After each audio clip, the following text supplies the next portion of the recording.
Olá! O assunto de literatura desta semana será sobre narrativas curtas. Com o avanço da tecnologia e a escassez de tempo, surge na prosa contemporânea a narrativa curta.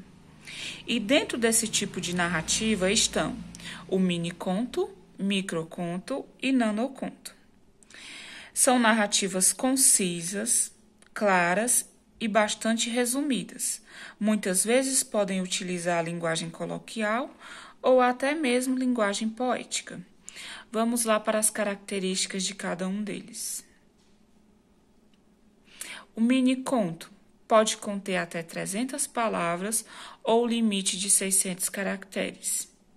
Miniconto é um tipo de conto muito pequeno, digamos que com no máximo uma página ou um parágrafo.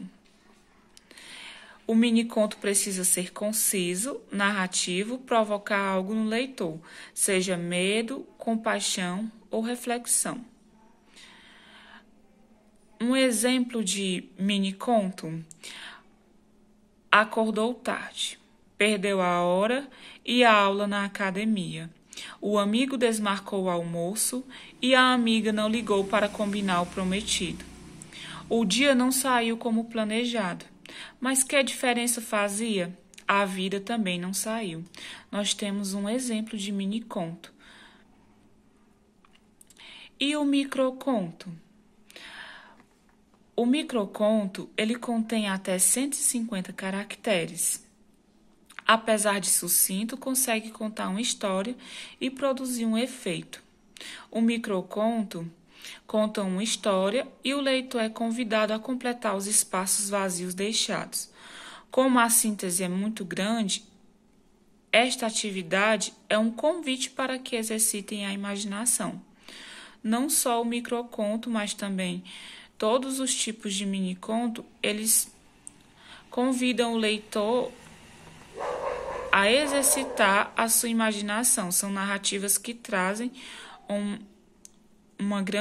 várias reflexões, ou melhor. E o nanoconto? O nanoconto contém até 50 letras ou apenas uma frase. Eu trouxe para vocês um exemplo de nanoconto de Augusto Monterroso, que é um nanoconto bem famoso. Quando acordou, o dinossauro ainda estava lá. Então, pessoal, independentemente do número de caracteres, ou seja, de letras, sinais de pontuação, se é apenas uma página, um parágrafo apenas, ou até mesmo uma frase, independentemente disso, ou das nomenclaturas, miniconto, microconto ou nanoconto, são narrativas bem curtas, em que esse resumo ele passa a ser uma grande ferramenta nos dias em que estamos vivendo, pois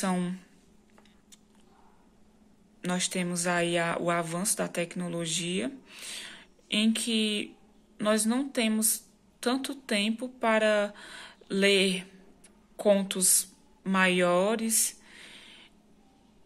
com um grande número de páginas. Então, é dentro desse cenário que surgem os minicontos, microcontos ou nanocontos.